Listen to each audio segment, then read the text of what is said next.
Continuamos su programa Trazando Ruta con el gran amigo Antonio Sidiaco, quien siempre nos saca ese pasito de esta gente que tiene comprometida y más con lo que tiene que ver con el tema de la economía de nuestro país, que es un tema que la ciudadanía está esperando que el gobierno va a traer sobre el pacto fiscal.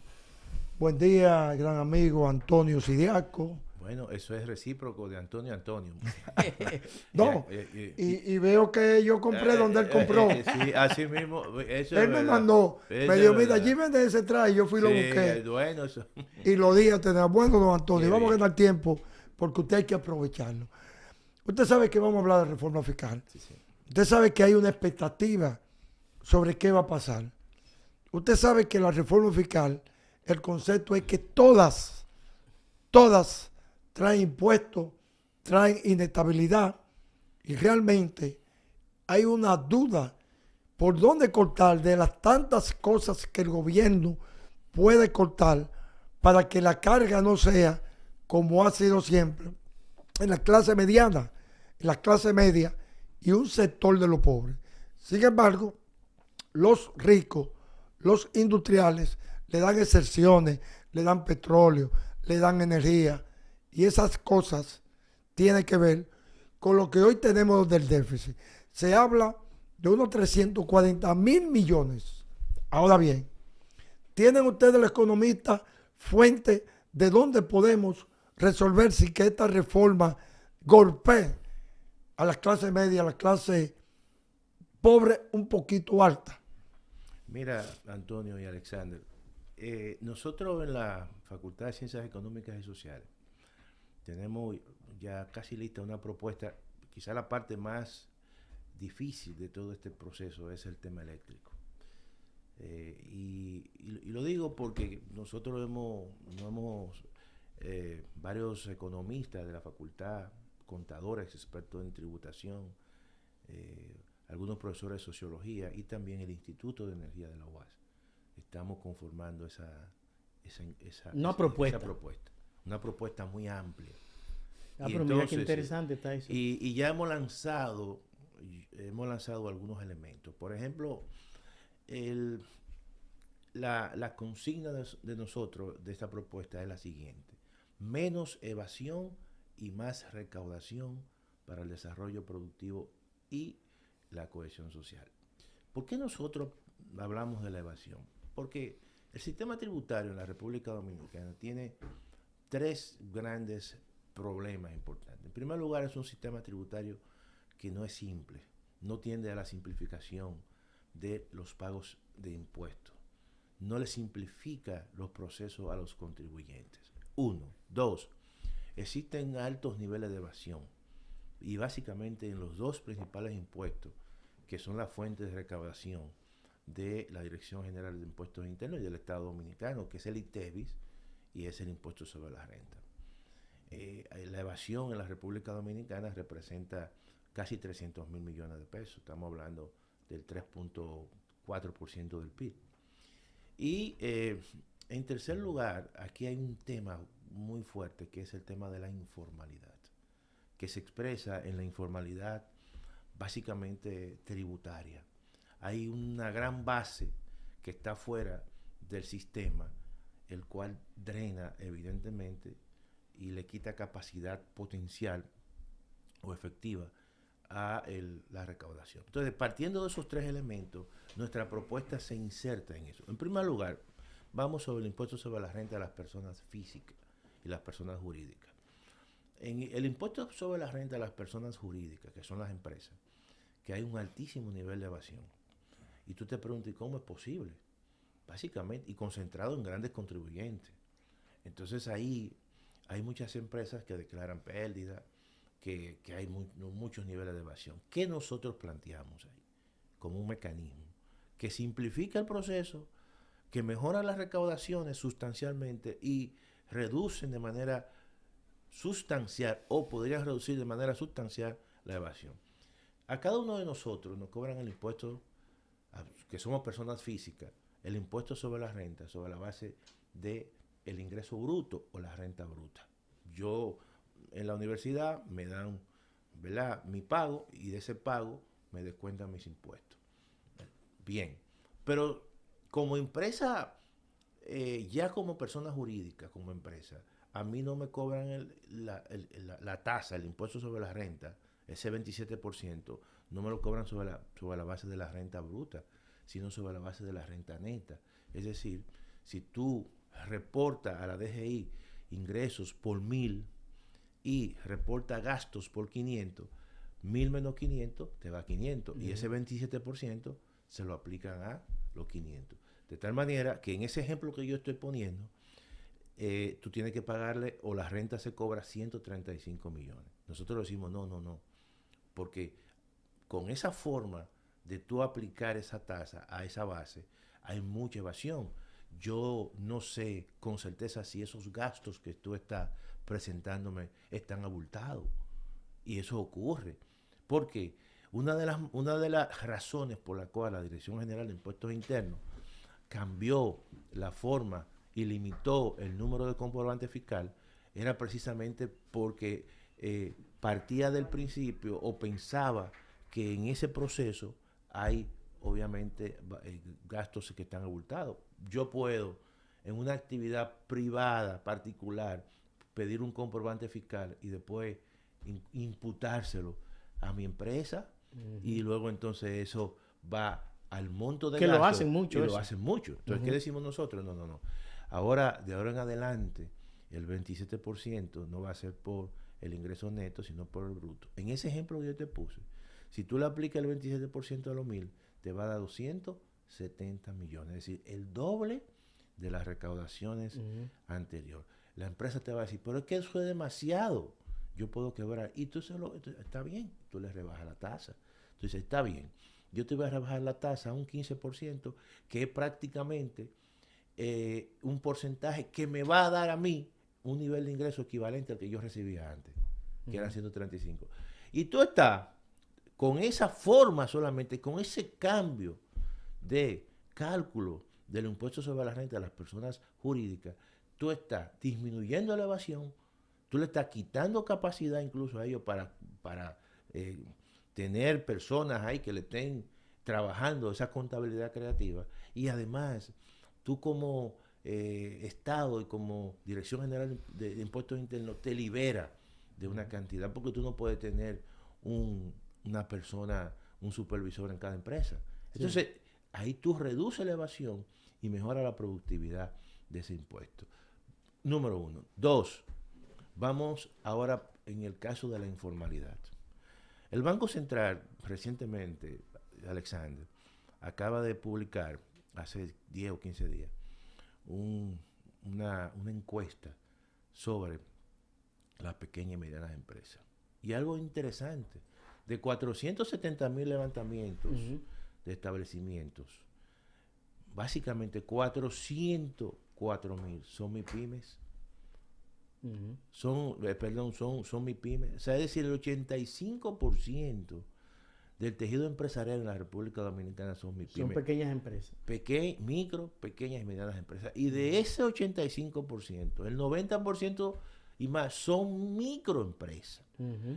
Y de ese universo de las MIPYMES, solamente el 14% está formalizada.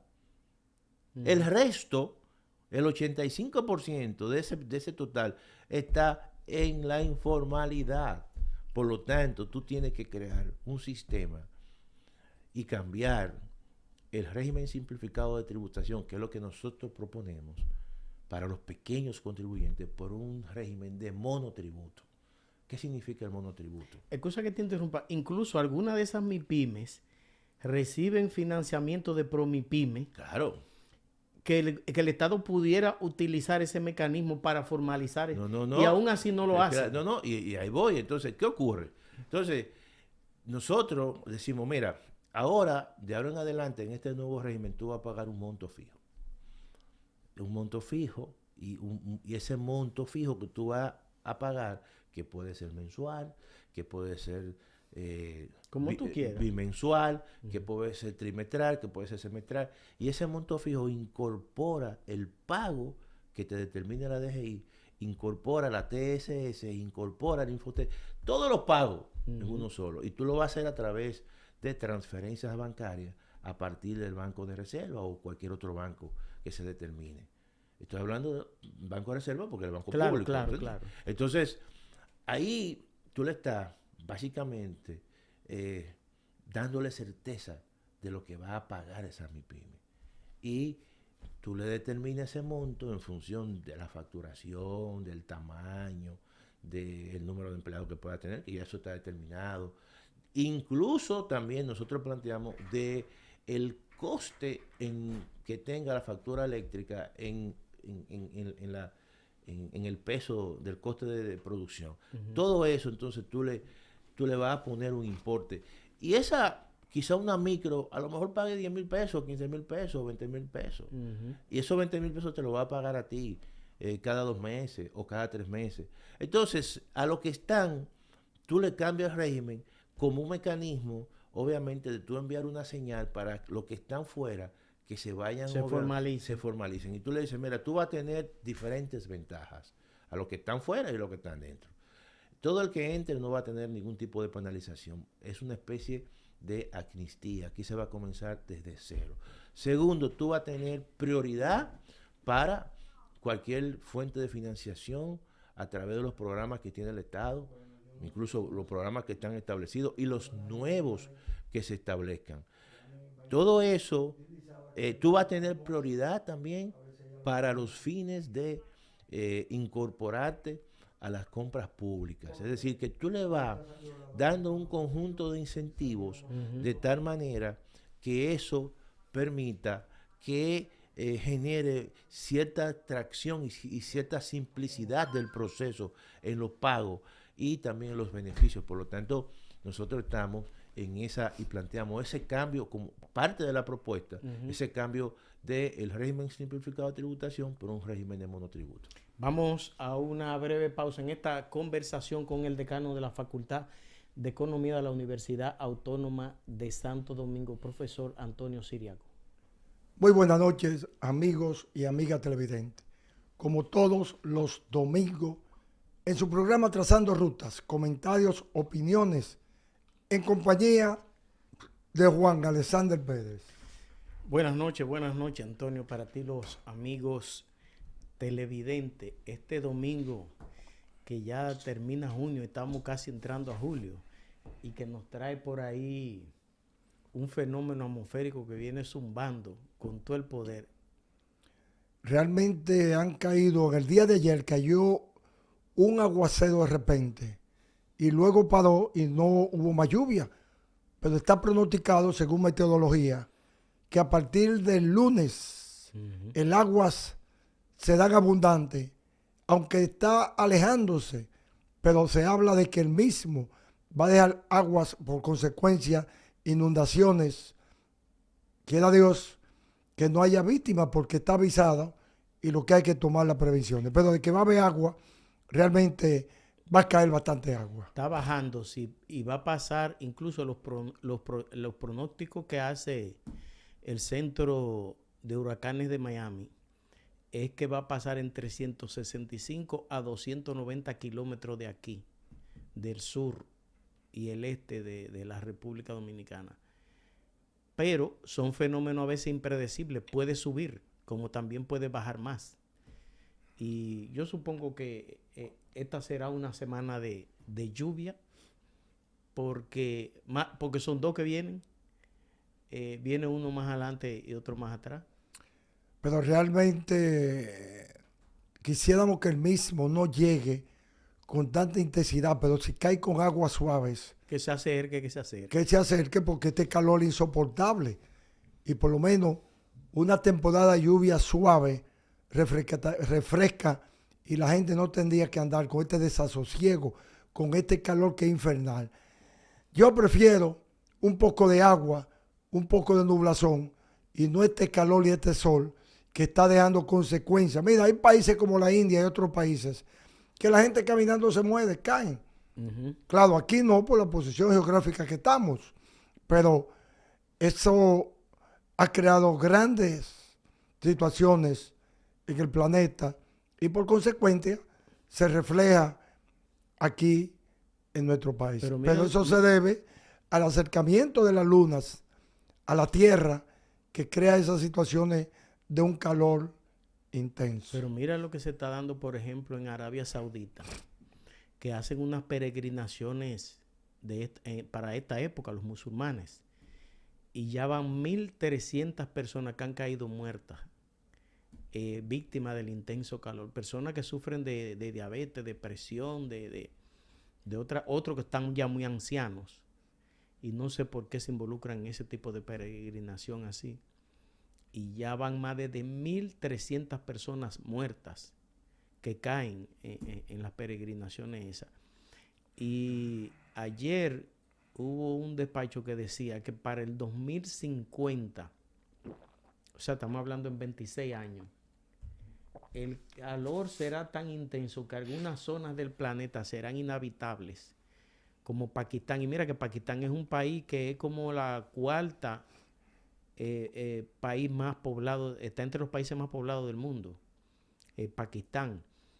Por ejemplo, en el Medio Oriente, ahí, en el Golfo Pérsico, hay una zona que será inhabitable porque el calor será tan intenso que los humanos no lo van a poder. Pero también aquí en Brasil habrá una zona que será inhabitable, y en Estados Unidos también, por los niveles de calor que van a tener ya para el 2050.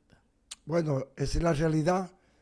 El ser humano está adaptado a su clima. El cuerpo está adaptado a una temperatura, y cuando tú le metes esa carga, así como caliente, en esos países nórdicos, con el frío, cuando hay bastante frío, también hay personas que mueren, porque el cuerpo no está acostumbrado ni a esos cambios de temperatura.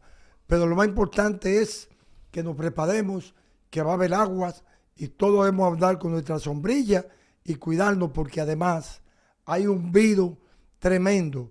Hay un virus que se ha dejado acompañar con el COVID en menos intensidad, pero los neumólogos están haciendo su diciembre en el mes de junio, porque todo el mundo tiene un virus gripal increíblemente fuerte. Yo mismo siento que estoy un poco agripado, y eso es parte de este virus que anda y que nosotros hemos visto cómo hay infección en cantidades de personas, producto del polvo de Sahara, producto de estos cambios climáticos, frío, calor, agua, y eso crea el cuerpo con esa variación de temperatura produce estos virus. Mira, y el juez del tercer juzgado de la instrucción del Distrito Nacional, Amaury Martínez,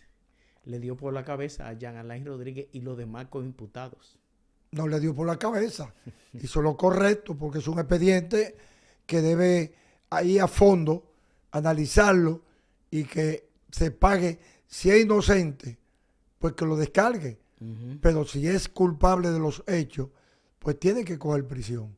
Todo el que hace un acto indebido, que violenta las reglas, las normas morales y cualquier índole, pues debe pagar las consecuencias. Bueno, pues de esta forma el juez acogió la petición en el caso Medusa del Ministerio Público de manera parcial, y emitió un auto de no al lugar a favor de una imputada y 12 empresas en calidad de tercero civil responsable. Los imputados que fueron condenados son Jonathan Rodríguez Inver, Alfredo Alexander Solano, Augusto Javier Alejandro Forteza Ibarra, Rafael Antonio Mercedes Marte, Miguel José Moya, Braulio Michel Batista Varías, Alejandro Martín Rosa Llanes, Feli Antonio Rosario Labrada, Ramón Lucrecio Burgo, Jonathan Londer Medina Reyes, Isi Tapia, Francis Ramírez. Oye, pues son muchos. Esto es esto es un expediente, acogió, pero también el juez acogió el acuerdo que el Ministerio Público había hecho con varios imputados y dispuso enviar el mismo al juez de ejecución de la pena. Son varios también que están implicados en ese caso. O sea que esos expedientes de corrupción que están, ahí vemos al juez cuando está dando el veredicto. Son varios que están ahí metidos y yo creo que esos casos, el salpicón entero, medusa, calamar, toda esa cosa, yo creo que todos van para juicio de fondo. pulpo. El pulpo. Y tienen que ir a juicio de fondo necesariamente porque es que la sociedad está empoderada con esos casos y la sociedad espera sanciones. Y no diga por razones políticas, porque se puede pensar, no, que eso no es por razones políticas, es por lo que tú decías hace un momento. Todo el que actúe incorrectamente tiene que ser trasladado a los juicios. Pero realmente solamente sacaron del expediente, descargaron a una persona porque no encontraron indicios. Pero sin embargo, estos casos que parece ser que el juez cuando estudió, vio que existen, como lo dice él en su sentencia, probabilidad de investigarlos a fondo. Jean Alain, igual que Alexis Medina, igual que Cáceres, tendrán problemas. Yo entiendo que en este momento más que nunca la justicia tiene que actuar, porque hay un baloteo sobre la justicia y vimos la declaración de un senador norteamericano donde dijo que la justicia en nuestro país se hace solamente para la oposición. Hay que seguir indagando porque realmente hacer un juicio que la sociedad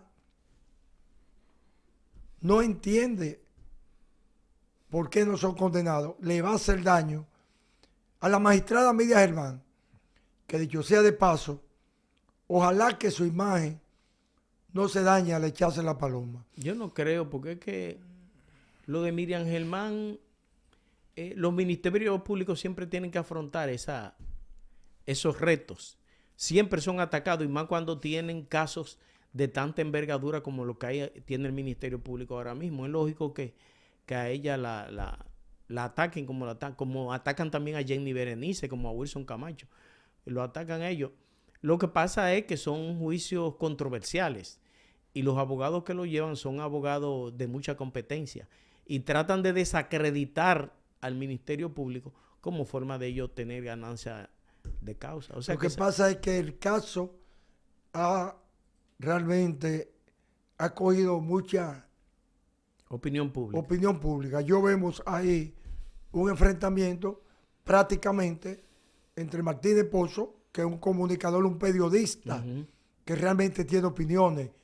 Vemos a Nudia Piero, cómo se ha involucrado en el caso de esta decisión de la comunicación que mandaba el Ministerio Público y la doctora Miriam Germán sobre el caso de los expedientes sobre la que se ha llamado una mordaza a la opinión pública porque estaba muy mal redactado.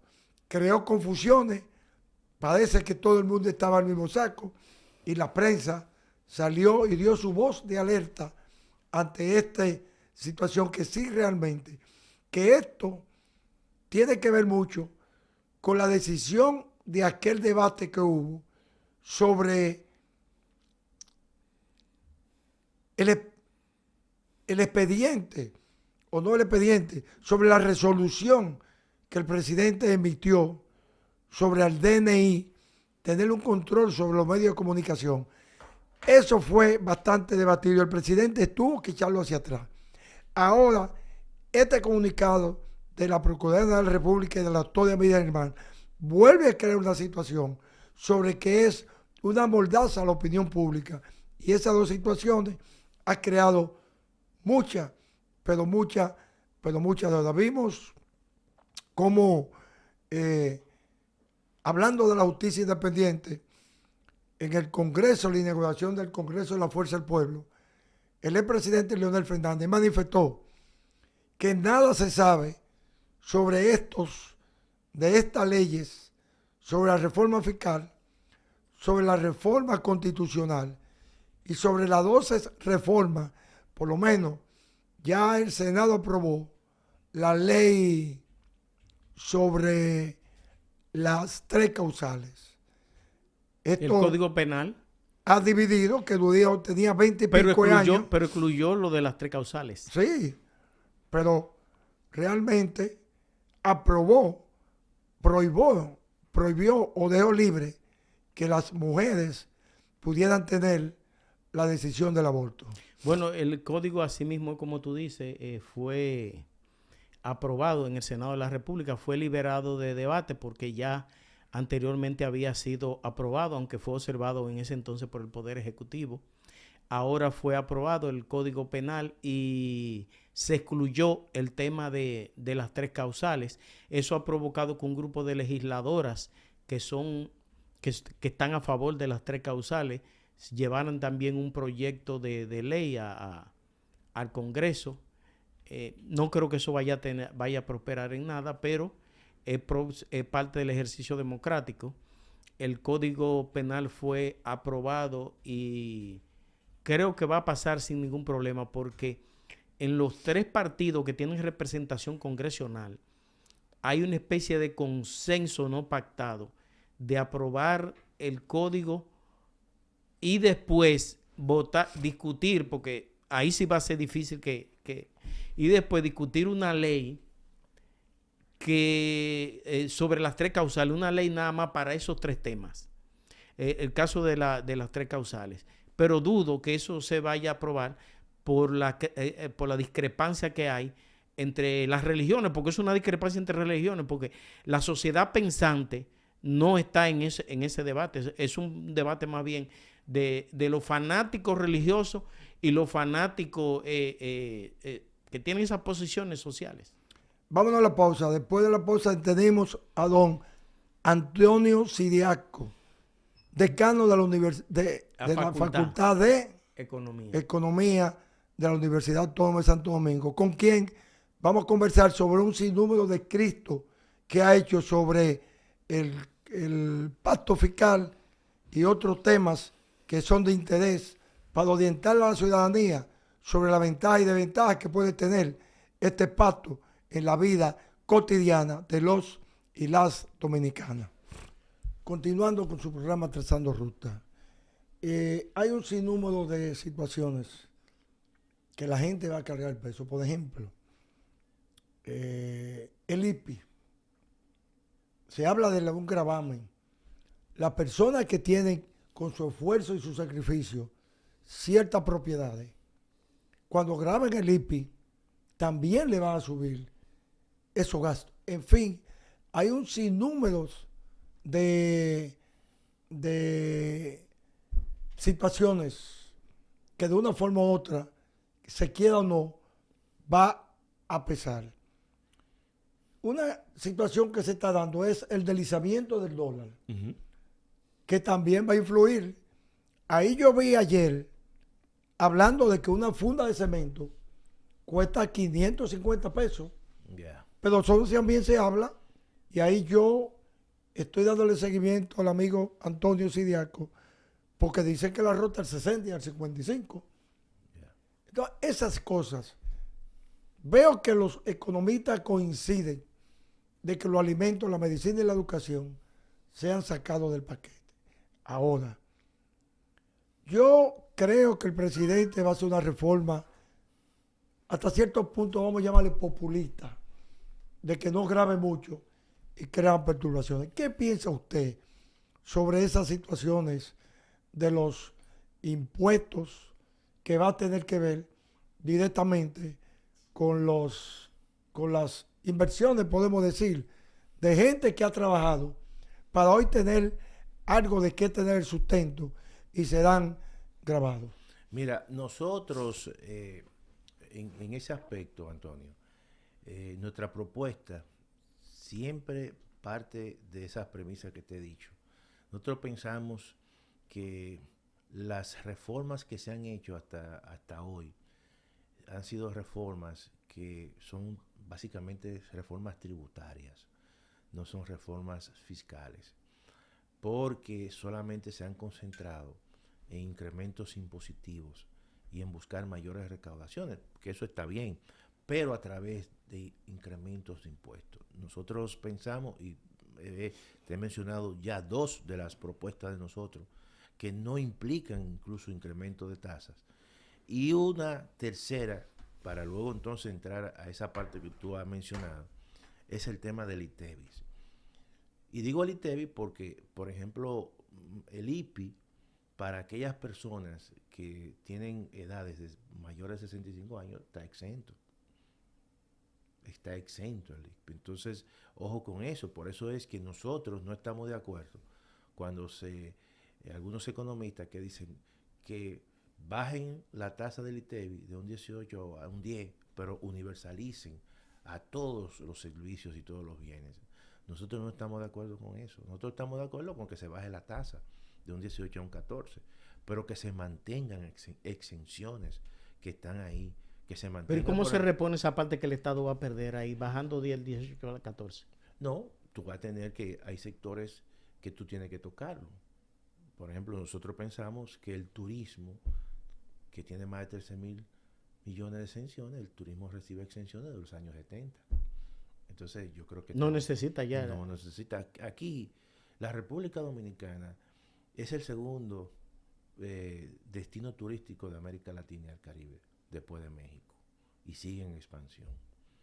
México recibe más de 35 millones, nosotros recibimos visitantes, casi 11 millones de visitantes, incluyendo lo que vienen los visitantes, ¿verdad? Como decimos. Y que eso incluye personas que vienen a vacacionar y otros que vienen de manera en los cruceros, ¿verdad? Uh-huh. Que no tienen esa estadía prolongada, que tú le llamas visitante.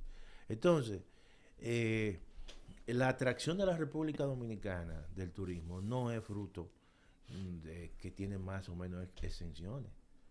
Es fruto de que tú tienes condiciones naturales aquí en el país, que la gente, y atractivos naturales, que van a estar ahí, que fue la naturaleza que te lo dio, y que tú tienes también un coste para el turista, un coste de vida que es muy barato para ellos. Cuando tú vienes aquí con euros, te lo cambian casi el 64 por 1, 62 por 1. Uh-huh. O cuando tú vienes con $1, te lo cambian casi el 60 por 1. Y eso te rinde muchísimo. Entonces, si tú lo comparas con otros destinos turísticos, por lo tanto, ahí después de que tú protejas todo eso, hay exenciones que tú tienes que verlas una por una. Déjame preguntarle una cosa. Entonces, ¿qué ocurre? Aquí hay otras actividades, evidentemente, que han crecido, que están fuera.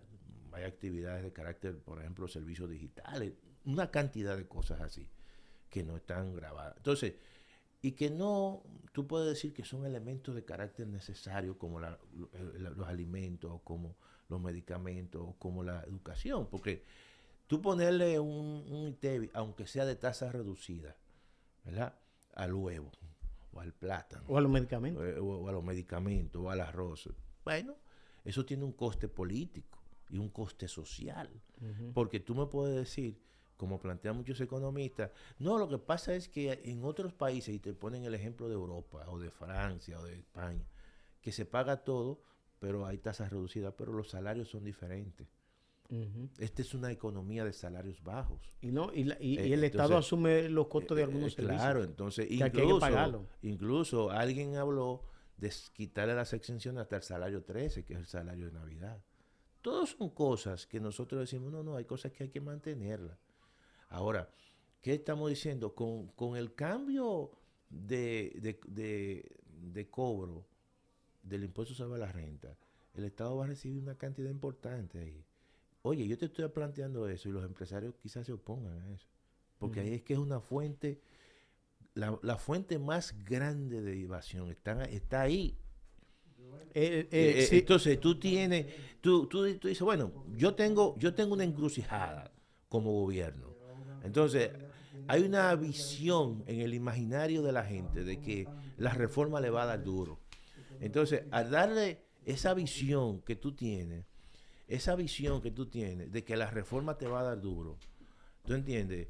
Y porque la gente lo ve como incremento de impuestos, tú tienes que minimizar eso y decir, no, espérate, yo tengo primero que buscar aquellas fuentes que son filtros, escapes, y lo tengo que buscar en los grupos que es donde los niveles de evasión son grandes, que son los grupos de grandes contribuyentes. Pero no, sí, no son bajos contribuyentes. Entonces, fíjate, te estoy poniendo esos ejemplos y en ningún caso hay incremento de tasas. Uh-huh.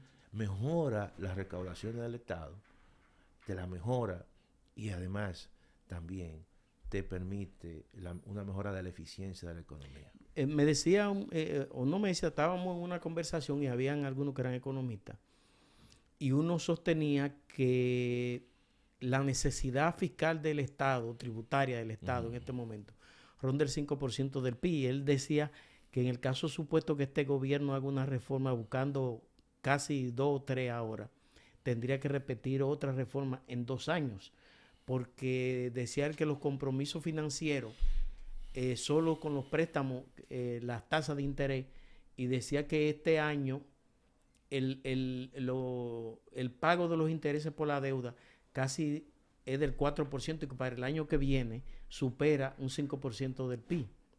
Mira, entonces decía que los organismos internacionales están planteando que a esta altura de juego debería estar en un 19% la presión tributaria y está en 14%.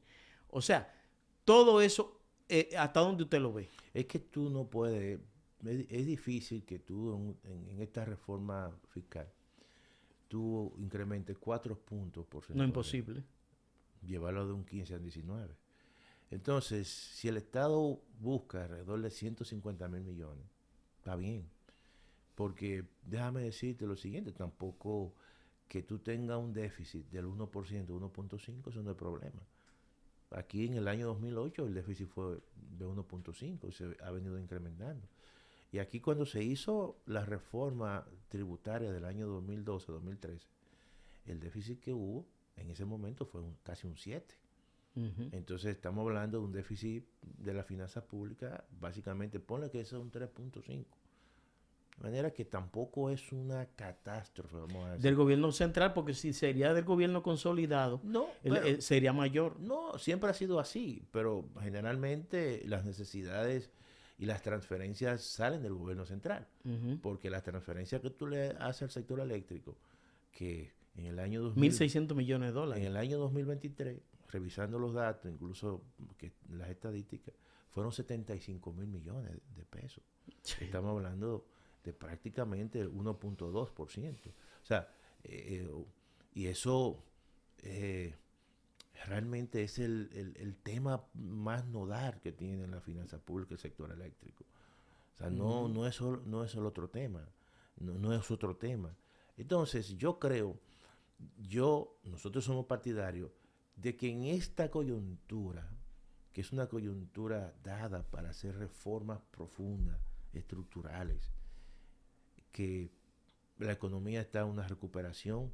Este año posiblemente la economía tenga un mejor desempeño que el año anterior. Incluso todos los datos indican que la economía terminará tiene un buen desempeño, cercano sí. al 5%. Uh-huh. Eso es un elemento importante. Y el segundo elemento, que el partido que ganó las elecciones, ganó con un poder político grande. Entonces uh-huh. domina el Congreso. Uh-huh. De manera absoluta. Entonces hay dos condiciones que están preestablecidas. Entonces, ¿qué nosotros decimos? Bueno, aprovechen ahora, hay que poner básicamente todos los temas más importantes a discusión que afectan las finanzas públicas y gran parte de la solución a esos problemas van a mejorar en el mediano y largo plazo el desempeño de la economía sin incrementar impuestos. Por ejemplo, el tema de la deuda cuasi fiscal del Banco Central, eso hay que ponerlo. Claro. Nosotros lo planteamos. Es uno de los problemas peores. Claro, ahora. Nosotros lo planteamos. ¿Por qué? Porque de una forma u otra, ya eso es una gran bola de nieve uh-huh. que pasó de 83,000 millones a 1.1 billones y que el gobierno central tiene atrasos por más de 638 mil millones al Banco Central, porque tú sabes que eso se consigna el 0.5% en el presupuesto para transferírselo al banco. Y muchas veces el gobierno no se lo transfiere. Entonces, ¿qué hace el banco? El banco emite a corto plazo certificados financieros y se lo coloca básicamente a los sectores institucionales, bancarios, los compran las AFP, pero eso implica que las tasas de interés son altas. Y eso nos penaliza a todos nosotros, porque nosotros estamos incluso pagando tasas de interés mucho más altas de las que deberíamos pagar. Incluso las tasas de interés en la República Dominicana están por encima del promedio de la región. ¿Qué eso significa? Que cuando tú vas al banco a tomar un préstamo para una vivienda, es costoso. Sí. Cuando tú vas al banco a tomar un préstamo para cualquier tipo de inversión que tú vas a hacer, es costoso. Entonces tú estás penalizando realmente a la sociedad. Si tú transfieres esa deuda a Hacienda, donde debe de estar, tú dices, es verdad, va a incrementar la deuda de Hacienda, pero Hacienda no va a emitir certificado a corto plazo, va a emitir un bono a 30 años o a 10 años, de tal manera que te está amortiguando todo ese proceso de pago y está liberando al Banco Central de esa deuda. Y el Banco Central, a los consumidores y al Banco Central, entonces, el Banco Central puede hacer política pública monetaria para induciendo a menores tasas de interés. Y cuando las tasas de interés mejoren, que van a mejorar en el mediano plazo, eso va a mejorar la economía, el desempeño de la economía. Siriaco, y le va a mejorar la capacidad de consumo a la gente. Entonces, fíjate la propuesta que te he dicho hasta ahora, que son parte de las propuestas de nosotros que mejoran el desempeño de la economía. Le está dando un nuevo giro a la UAS. Claro, entonces, ¿qué ocurre? Vamos ahora para la parte del gasto público. Pero déjeme decirle antes de pasar lo del gasto público. Yo pienso que un gravamen a las placas sería equitativo. ¿Usted sabe por qué? Porque no es posible que usted y yo, que tenemos un vehículo modesto, paguemos 3,000 pesos de placa, ¿verdad? Pero entonces un Mercedes que sé yo cuánto, un Lamborghini, un que sé yo qué cosa. Págalo igual. Igual. Pero eso es imposible. Pero, lo mismo que el que está conchando. Se paga lo mismo. Entonces, hay espacio ahí. Pero, oye bien, esos son situaciones. Lo que yo digo es que hay que hacerlo, pero eso en términos recaudatorios no te va a dar una gran recaudación. Pero yo me refiero a lo equitativo. No, claro. ¿Qué es más equitativo? Claro, entonces ese es el componente progresivo de la reforma. Ese es el componente progresivo.